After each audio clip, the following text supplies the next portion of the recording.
Apakah pantas Bunda Maria melahirkan Tuhan? Nah, sudah, jangan dulu ke situ. Ya tulisannya aja kita cek, benar apa enggak? Pada hari ini telah lahir bagimu juru selamat Kristus Tuhan di kota Daud.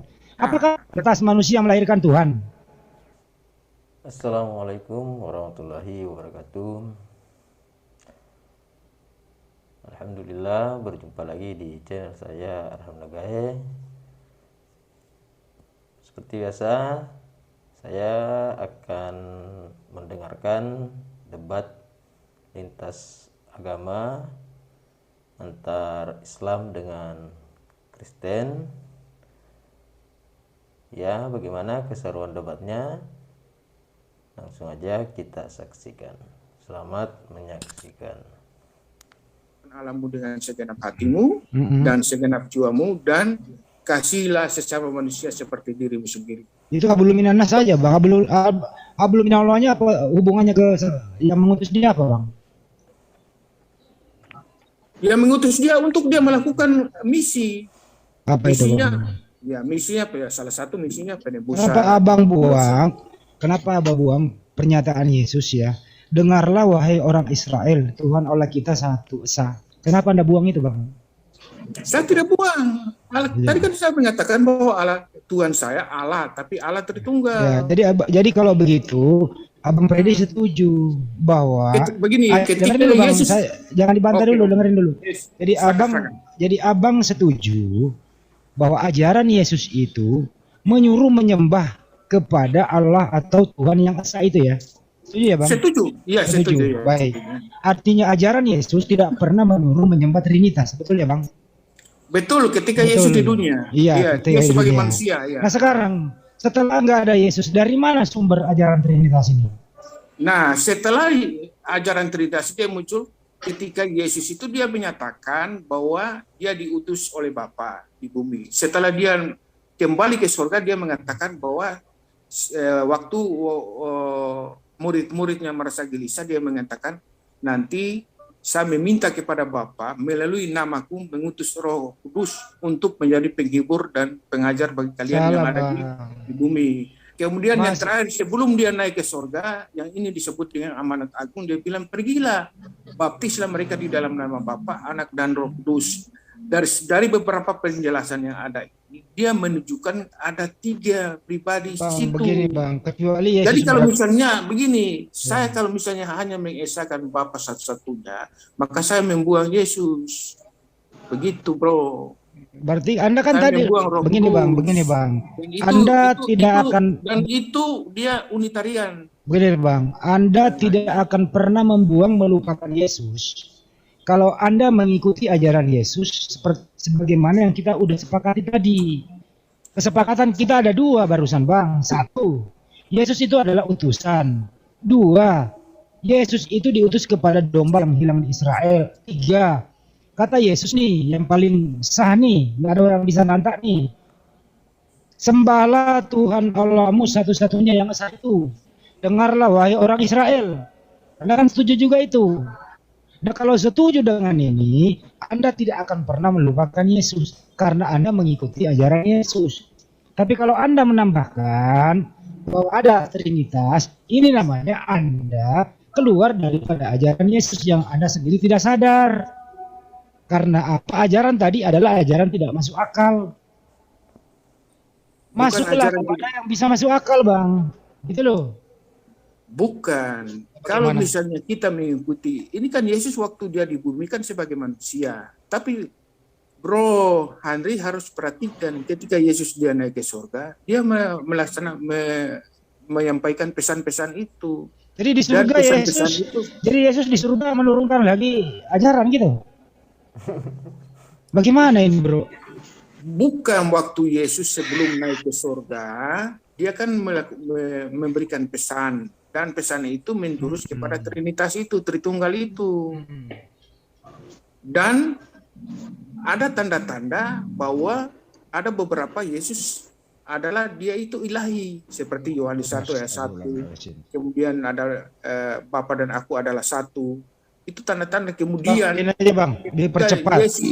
Percepat Bang. Yesus itu sebelum naik surga, dia juga sebelum dibunuh dia juga sudah mengetahui. Masa orang Bang. orang Gini Bang. belum bangkit hari ketiga dia sudah Bang, Ronde gini dulu, aja Bang. Andi, satu round dulu Andi. Silakan. Andi, satu round dulu Andi. Iya silakan. Bung Predi sebenarnya dari dialog tadi dari awal sampai akhir sudah hampir mendekati final.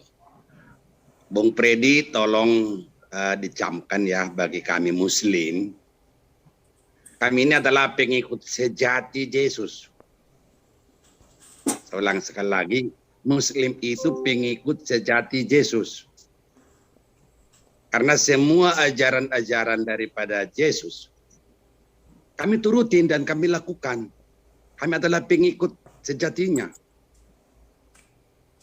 Nah, apa tadi yang didialogkan itu seperti halnya Yohanes 17 ayat 3. Tadi saya yang menayangkan itu dari HP saya ini. Itu sudah jelas banget, nggak perlu ditafsir peringkop nggak perlu. Satu kalimat itu dengan 4 anak kalimatnya itu jelas saya kira itu. Bukan lagi saya kira ya. Sepahamlah semua orang yang bisa memahami itu, memaknainya. Jadi oleh karena itu tidak ada hal-hal lain apa yang didialogkan tadi itu, yang didiskusikan sudah mendekati kebenaran. Ataupun jangan pakai awalan kede, sudah mendekati benar. Nggak bisa dipungkirin oleh siapapun itu. Bila diskusinya diambil suatu hikmah. Hikmah dalam arti akidah dalam bahasa Muslim, bahasa Arab. Hikmah dalam pengertian yang lebih mendalam, ini memperdalam kepercayaan kita sesuai dengan kepercayaan masing-masing.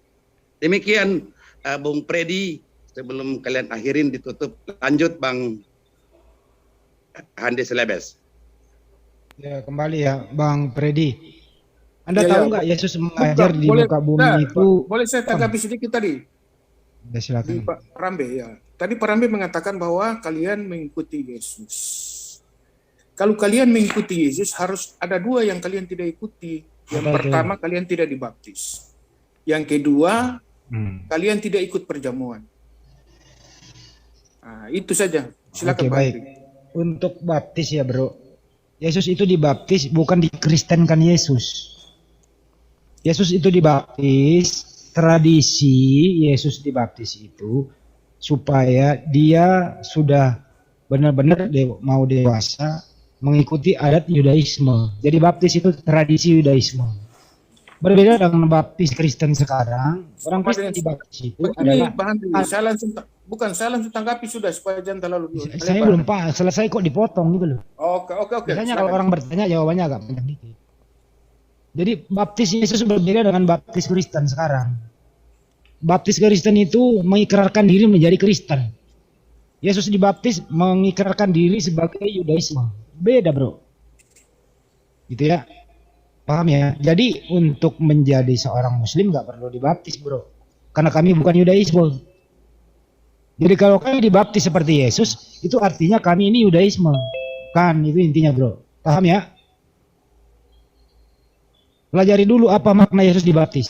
Bukan untuk dikristenkan, tapi mengikuti tradisi Yudaisme. Coba baca bagaimana cara Yesus dibaptis dan tujuannya apa. Itu bro. Adat istiadat Yahudi. Ya, itu dia. Iya, kalau memang seperti itu, kalau misalnya kalian mengikuti juga sekarang kalau adat Yahudi misalnya di sunat juga kan adat istiadat Yahudi juga. Ya kami disunat kok bro. Iya, begitu. Kenapa kalian misalnya kalian mengikuti Jadi pada prinsipnya menurut Om Rabe itu kami mengikuti Yesus itu adalah semua nabi itu mengajarkan tauhid, menyembah satu-satunya sang pencipta. Begitu ya, seragam para nabi itu. Itu satu. Kedua adalah Syariatnya Yesus dia waktu hidup, dia mengajar hanya 3,5 tahun. Syariatnya belum cukup, makanya Yesus berkata, masih banyak yang ingin kusampaikan pada kalian semua, tapi kalian belum sanggup menanggungnya. 1. Yesus berkata, sebagaimana diterangkan di Yohanes 14:16-17, Aku akan minta kepada Bapa, dan Ia akan memberikan kepadamu seorang penolong yang lain, supaya Ia menyertai kamu selama-lamanya, itu Roh kebenaran. Jadi Yesus ngajar itu belum cukup, hanya 3,5 tahun. Masih banyak yang ingin disampaikan. Kaumnya waktu itu nggak sanggup. Makanya dia pergi minta kepada Bapa, memberikan penolong yang lain. Seorang. Itu loh bro, artinya apa? Syariat Yesus tentang bagaimana hukum nikah, ahli waris, haram halal, minuman keras, bagaimana hidup bersosialisasi, belum minanas, belum minawanya, bagaimana tata cara beribadah dengan baik, mana ibadah wajib, mana ibadah tidak wajib, sunnah, dan seterusnya, belum lengkap. Tapi mohon dimaklumi, waktu itu orang yang meninggal di dalam mengikuti ajaran Yesus, kaumnya Yesus waktu itu, insya Allah masuk surga. Karena memang seperti itulah yang diperintahkan kepadanya. Sekarang teman Kristen, apakah ada yang mengikuti ajaran seperti Yesus itu? Sebagian tidak. Kenapa? Karena sudah banyak tambahan-tambahan seperti surat Paulus, mimpi Yohanes di Pulau Patmos, dan lain-lain. Markus 16 MT sampai 8 saja. Terus kemudian ada lagi tambahan dan seterusnya. Belum lagi hasil daripada hasil penelitian Lukas, menanyakan saksi dan seterusnya. Jadi mohon kiranya pilih-pilihlah yang mana kira-kira firman yang diterima oleh Yesus, yang diajarkan oleh Yesus. Jangan cerita-cerita Yesus waktu hidup terus ditulis sebagai kisah, atau kalau kami sirah nabawiyah, Anda katakan kitab suci. Jangan sejarah-sejarah ketubim, nabiim, cerita para nabi, sejarah para nabi, Anda katakan kitab suci. Jadi tidak semua yang ada di perjanjian lama dan yang ada di perjanjian baru itu bersumber dari Sang Pencipta alam semesta ini, tidak. Tapi kami Muslim tidak pernah mengatakan Bible Anda itu palsu. Tapi di sana itu banyak penambahan-penambahan hasil daripada laporan-laporan wartawan tadi. Di sana ada ajaran tauhid, bro. Kami paham itu. Khususnya di perjanjian lama ada ajaran tauhid semua para nabi itu.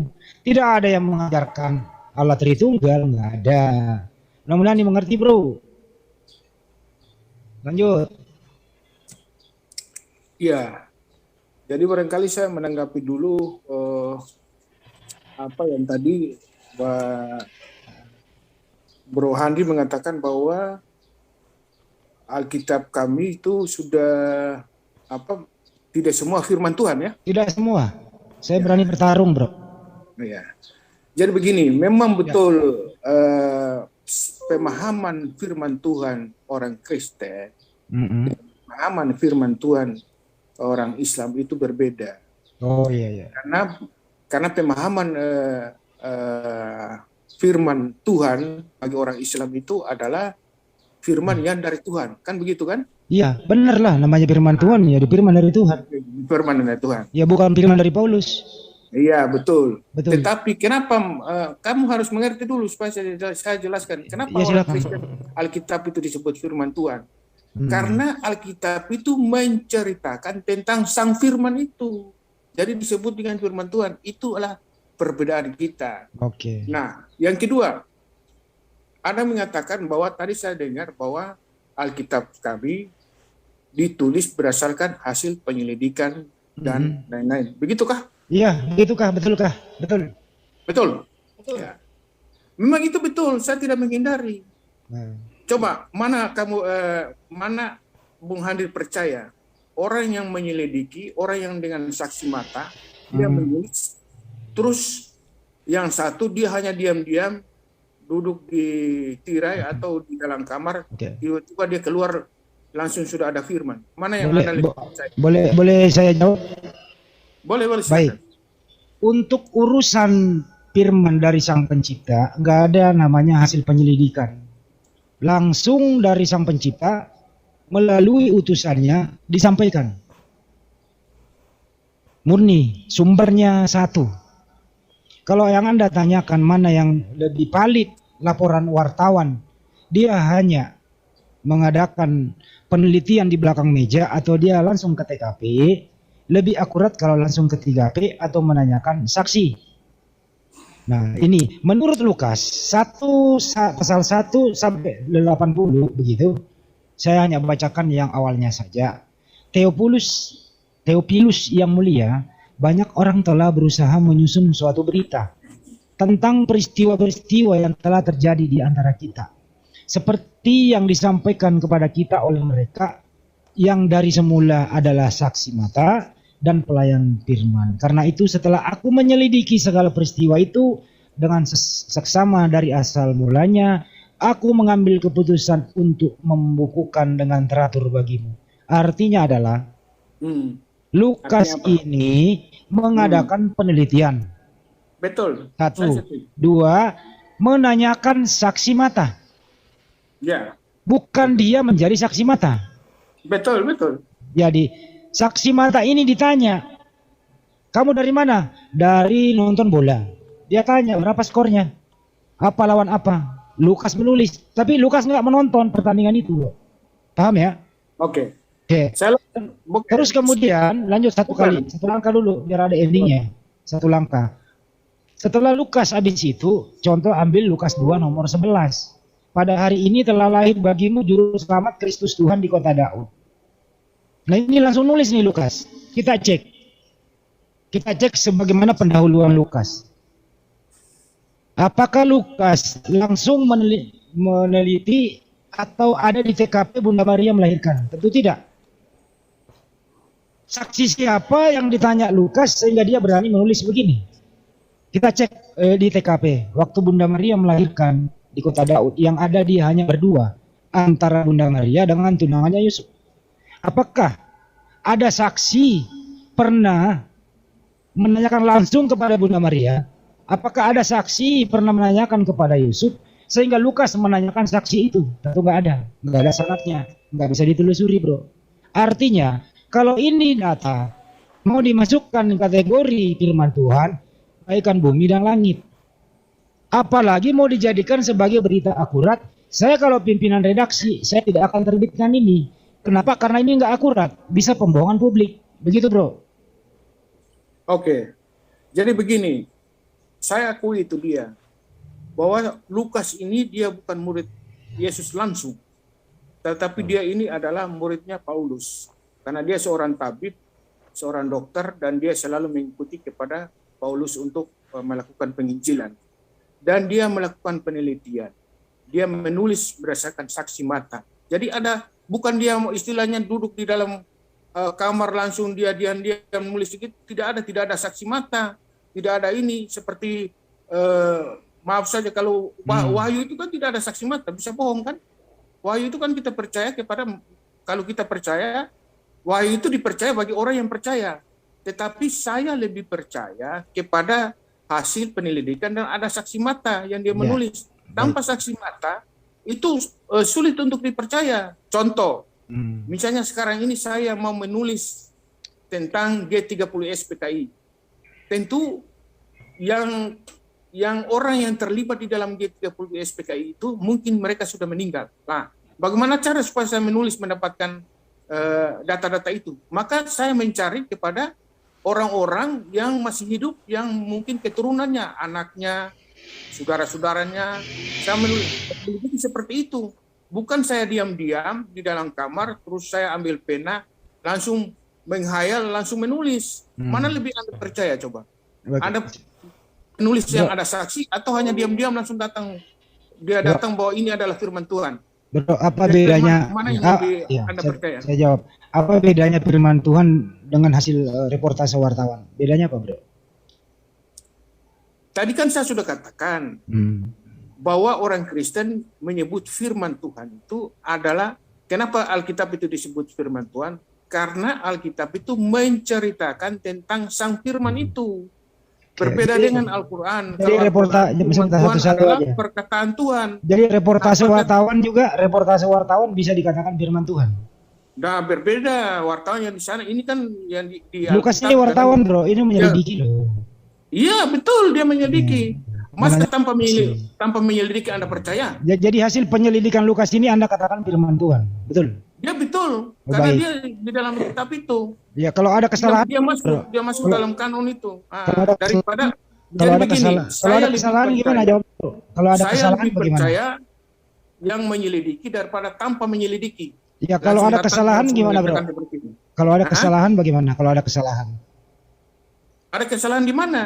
Ya, Kalau saya tunjukkan. Kalau bagi kalian ada kesalahan, Kalau tapi bagi begitu- kami tidak ada kesalahan. kalau Mungkin begitu- karena terjemah. Kalau kesalahannya mungkin karena masalah terjemahan, wajar kalau terjemahannya salah, keliru itu wajar. Gini, bro. Tapi bukan berarti sangat signifikan untuk suatu persoalan itu. Misalnya kalimat yang berbeda. Misalnya dari 4 Injil ini, dia berbeda cara penulisannya, cara gampang menyampaikan juga perbedaan, karena mereka tidak saling copy, tidak copy paste begitu. Gini, bro. Kalau mereka menceritakan sesuatu yang sama, maka dia akan seperti copy paste begitu. Ya, Tapi gini, ini bro, masing-masing ditulis dalam tahun yang berbeda, waktu yang Brother, berbeda, brother.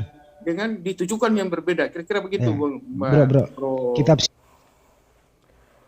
Oke teman-teman, jadi saya juga baru tahu kalau Injil itu ada 4 ya. Dan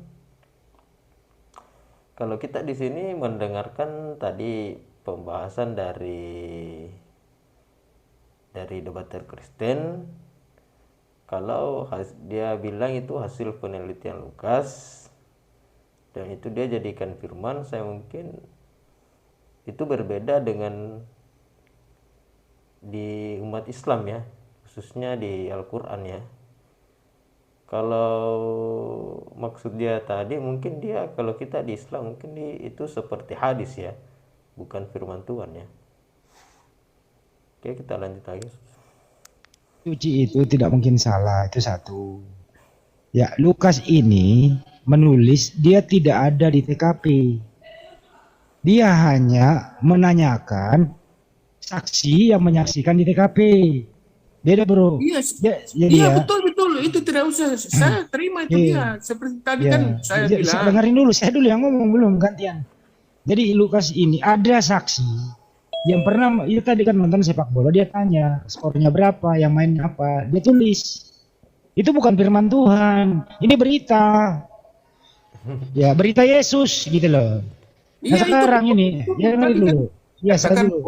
Alkitab Kelar ini, nanti nggak ada poinnya tuh. Jangan tentang sang firman. Ya, dengerin dulu. Ya, contoh tadi saya kasih satu kasus. Bro, tahu nggak waktu Bunda Maria melahirkan Yesus siapa aja yang ada di sana? Ada saksi orang lain nggak? Nggak ada, bro. Yang ada itu Pak Yusuf dengan Bunda Maria berdua saja. Gembala-gembala itu nggak mendekat. Kenapa dia lahir di sana? Penginapan kosong. Penginapan penuh. Dia hanya berdua dengan tunangannya Yusuf. Lahirlah dia. Lahirlah Yesus. Nah, ini Lukas nulis pada hari ini telah lahir bagimu juru selamat Kristus Tuhan di kota Daud. Pertanyaannya sekarang, Lukas ini nanya siapa dia nulis? Apakah Lukas pernah mereportase Bunda Maria atau Yusuf? Tidak. Apakah ada saksi lain melihat kejadian itu? Tidak. Nah, pertanyaan dari mana Lukas memperoleh informasi berdasarkan Lukas 1 nomor 1 hasil penyelidikan dan menanyakan saksi, sedangkan nggak ada saksi yang ada di sana waktu kejadian lahir Yesus. Ini yang problem. Makanya kitab suci nggak boleh salah. Jadi loh. begini. Nah, bagaimana, bro? Begini. Iya. Ini lucu memang. Lucu kan? Seperti tadi saya coba, kamu ini pintar memang tapi kurang cerdas. Iya, gimana cerdasnya? Iya. Iya. Kamu contoh, enggak usah jauh-jauh. Orang Majus saja tidak mengetahui, tidak ada dikasih tahu pun dia tahu melalui bintang kok. Masa kamu heran orang melahirkan? Kan ada tetangga di situ bisa menyapa. Jadi menurut Anda keturunannya menurut Anda yang Yusuf, memberitahu Lukas siapa? Yang memberitahu Lukas siapa dia yang nulis? Yang memberitahu Lukas. Yang memberitahu Lukas Bunda Maria melahirkan Tuhan siapa yang ngasih tahu? di dalam Alkitab itu kan tidak dikatakan, tapi dia pasti dia melakukan penyelidikan Ya dia pendidikannya dari keturunannya mana? Dia nanya saksi siapa? Bukan keturunannya Maria, kemudian ada orang penginapan, kemudian orang Majus, kemudian itu keturunannya siapa si Yusuf. Kalau hal-hal seperti begitu, Bang Handri, janganlah dibuat polemik. Jangan dipersulit gitu. Ya, jangan dibuat polemik begitu. Saya gini Bang, saya berbicara begini. Cerdas gitu. Jangan kita sudah pintar tapi tidak cerdas. Saya akan antara cerdas dengan imani saja, bro. Ini dua hal yang berbeda. Imani saja itu ya tidak bisa disinkronkan dengan kecerdasan. Kalau imani saja itu ya nggak perlu sekolah, gitu ya. Nah kita ini kan diberi akal budi untuk dipakai berpikir, untuk menelaah. Kita nggak boleh langsung makan atau minum sesuatu sebelum kita mikir gitu. Artinya apa? Berdasarkan standar Lukas saja.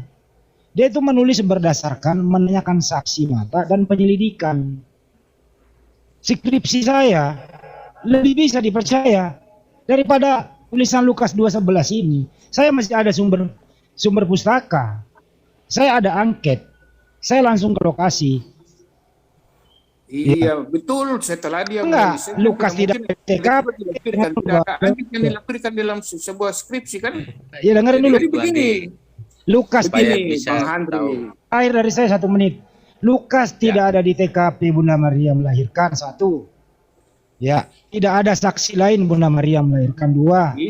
Itu bagi eksegesisnya Bro Handri. Itu tafsirannya Bapak. Coba baca Lukas 2 nomor 1 sampai akhir. Ada nggak orang lain di sana kecuali dia berdua? Nggak ada. Ya dia sudah melakukan penyelidikan. Mana dia mesti tulis di situ lagi ada orang yang bertanya. Bikin panjang aja ceritanya. Ya, tapi kan buktinya kan di sana saksi. Bukan di pendahuluan itu kan dia sudah katakan. Toh dia sudah katakan bahwa dia melakukan penyelidikan. Berarti orang ini kan sangat cerdas gitu. Iya, paham dia. Tapi ada peristiwa tidak ada orang yang menyaksikan. Ya, dia tidak mungkin dia menulis di situ yang menyaksikan itu. Apalagi tulisannya ini, begini bro, kita cek tulisannya aja deh. Apakah pantas Bunda Maria melahirkan Tuhan? Nah, sudah, jangan dulu ke situ. Ya tulisannya aja kita cek, benar apa enggak? Pada hari ini telah lahir bagimu juru selamat Kristus Tuhan di kota Daud. Apakah pantas manusia melahirkan Tuhan? Tidak pantas, artinya tulisannya keliru. Itu loh bro. Iya, karena kamu memahami Tuhan itu yang Maha Pencipta. Nah ini apa itu Bunda Maria melahirkan Tuhan? Coba buka Lukas 2:11. Iya, karena di terjemahan lain itu Tuhan itu menjurus kepada Gusti. Aduh, ini bro ini justru nah, ini itu. ada Tuhan di sana bro. Tuhan itu sembahan loh. Iya, bagi kamu itu sembahan, tapi kalau ini kan jabatan. Arti umumnya Tuhan itu sembahan. Iya, itu menurut KBBI. Nah iya, kita pakai itu aja. Ya, KBBI dari belakang kok. Ya terus kita sudah ditulis dulu. Apa masuk Bunda Maria melahirkan Tuhan? Saya di daerah saya, seorang sultan juga dipanggil Tuhan kok. Ya nggak masalah. Jadi Bunda Maria melahirkan Tuhan. Rangga saja dipanggil Tuhan, Lord Rangga. Terus? Jadi tidak masalah itu dia kalau dibilang Tuhan. Tuhan itu dia menjurus kepada Tuhan atau Gusti Kurios. Tuhan berbeda dengan Tuhan bro. Tuhan itu God. Kalau Tuhan iya, itu nanti, Lord. Iya betul. Nanti sekarang ini baru dikatakan seperti begitu. Nah, terus? Ya jadi seperti jadi anda mau sama. Kita berpikir jadi anda mau samakan Tuhan dengan Tuhan sama aja begitu. Bagaimana? Anda mau samakan Tuhan dan Tuhan sama. Tuhan dan Tuhan. Iya, Tuhan dan Tuhan sama. Tuhan dan Tuhan ya tidak sama dong. Ya tidak sama. Artinya Tuhan ini. Begini, Tuhan artinya apa? Tuhan dari segala Tuhan. Ya, Tuhan dari segala Tuhan itu dinamakan Tuhan gitu. Astagfirullahaladzim. Tuhan itu buat sembahan. Iya itu bagi Muslim. Tuhan Anda, kalau menurut Anda Tuhan apa? Tuhan itu jabatan kita. Tuhan jabatan. Iya. Kok bisa jadi ya? diberikan gelar penguasa, junjungan. Nama Tuhan itu siapa? Ya, tadi saya sudah katakan kan? Itu Allah Tritunggal. Ulang-ulang lagi. Jadi Bunda Maria melahirkan Allah Tritunggal? Hah? Jadi Bunda Maria melahirkan Allah Tritunggal. Bukan begitu, salah. Bunda Maria melahirkan Yesus. Yesus nama manusianya. Nah, tertulis di situ Nah, kok sudah. melahirkan Begini, Tuhan. jangan dulu ke situ. Kita Iya, sudah iya. Nah, makanya kita cek Lukas ini, berarti ada tulisan Lukas, bukan kitab suci, bro. Itu intinya. kita kembali kepada tema dan barangkali ini sudah berapa jam ini? Ya, udah 16 Bro? jam. Kita akhiri dulu, jangan Ya, ini dulu dah. jangan sampai Iya. kita otaknya pecah gitu. Iya, nanti. Apalagi kita hadapi Bang Andre Iya, ini, saya sudah tahu kan. Iya. Semakin lama semakin panas, Iya. semakin apa ini dia Kalau akan Bang Freddy mesin kan Honda. teman kita sudah lama kita berteman loh. Jadi Bang sudah. Andre kan mesin Honda, semakin panas semakin ini kan, semakin lancar, semakin laju. Masuk tikungan 90 km per jam. Iya, gitu. Oke Bang Andri, barangkali kita mengakhiri, kalau ada teman-teman yang lain dia silakan Oke. dipersilakan, setelah Oke. itu kita close sudah. Oke, close sudah ya. Terima kasih ya Bung Freddy. Salam buat teman-teman di Maluku. Sehat Oke. selalu. Oke, sehat selalu ya. Oke, teman-teman, itulah tadi debat antar Islam dengan Kristen ya. Dan secara tidak langsung debater dari Kristen ini mengalah ya, dan dia menyudahi debat ini. Dan semoga apa yang kita dengarkan tadi ada hikmahnya dan bermanfaat. Mohon maaf kalau ada kata-kata yang salah. Jangan lupa like dan subscribe. Terima kasih.